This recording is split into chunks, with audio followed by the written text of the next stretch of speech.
Hey everybody, my name is Jason, otherwise known as HC Airsoft, and today we're going to be taking a look at the KB8 Ronin T6. This airsoft gun stems from the VM4 line, so it's already pretty well known for its reliability and versatility. But let's take a look at how I, as an average player, view this airsoft gun. Hope you guys enjoy.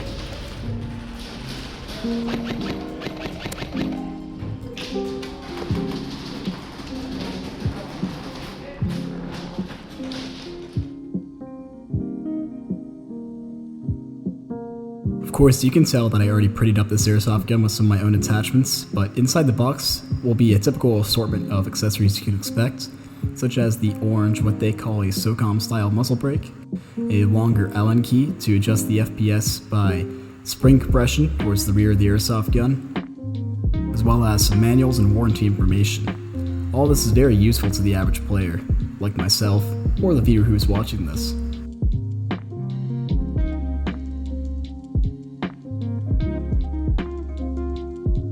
Now, a big issue that I have with this airsoft gun that I thought really wouldn't be much of an issue at all when I first got it was the battery space. Most 11.1 volts cannot fit inside of that little compartment.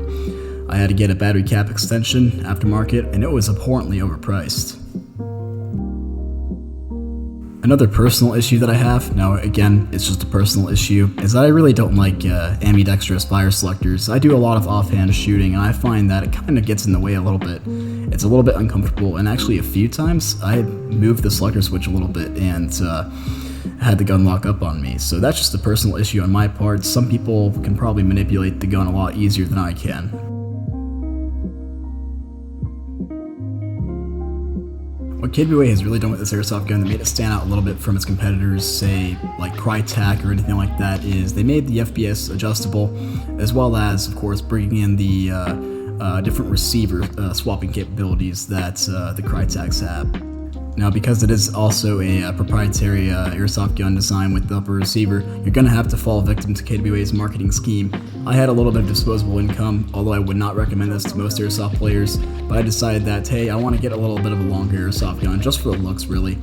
I'll buy a 10-inch Ronin upper receiver, and again, $200. It can swap out just fine, but it's still kind of stupid on my part.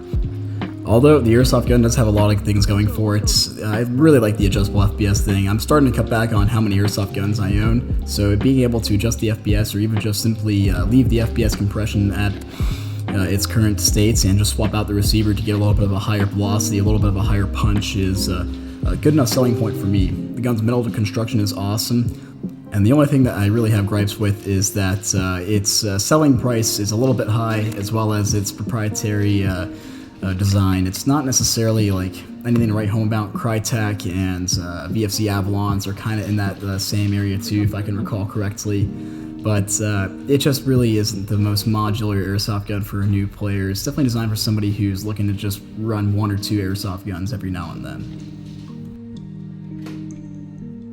I know it may be difficult to see, but with a .25 gram BB, the airsoft gun shoots at a solid about 300 FPS. My chronograph reads about 5 FPS too high on the muzzle velocity, but it's consistently reliable and right in the limits for where I play indoors, and wouldn't have any problem adjusting the spring to take it outdoors as well. And from what I understand, in a lot of these outdoor shooting test videos that I've seen so far, its range and its top up are pretty decent, reaching out beyond 120 feet, so you won't have any problem with just its current barrel length. Now, as an average player who doesn't really get out much these days, with life in the way, school in the way, I'd say it's a pretty good gun. I'm pretty satisfied with it. There's definitely some things here and there that could be adjusted. I don't like its price point a whole lot, but then again, I'm already pretty frugal as it is. I used to like a lot of cheap airsoft guns, but definitely as a player, if you're going to want something reliable, I would look into the KB8 Ronin series, any of the Ronins really, because the features they offer are pretty awesome for what they are. Of course, don't just listen to me. I'm just one guy who doesn't even know much about the internal workings of this gun anyways. Do your diligence, do your research, look into other videos, look into some more gameplay styles since I mostly play indoors nowadays, and come up with your own solution based off of that. But if you have your own experience with this airsoft gun, or you just have feedback in general for me, please go ahead and leave that in the comments. I definitely do appreciate it, and it's good discourse for other airsoft players and hobbyists out there who are interested in this gun. Hope you guys enjoyed this pretty brief video, and I hope it still sheds some light on this airsoft gun. Take care, I'll see you next time.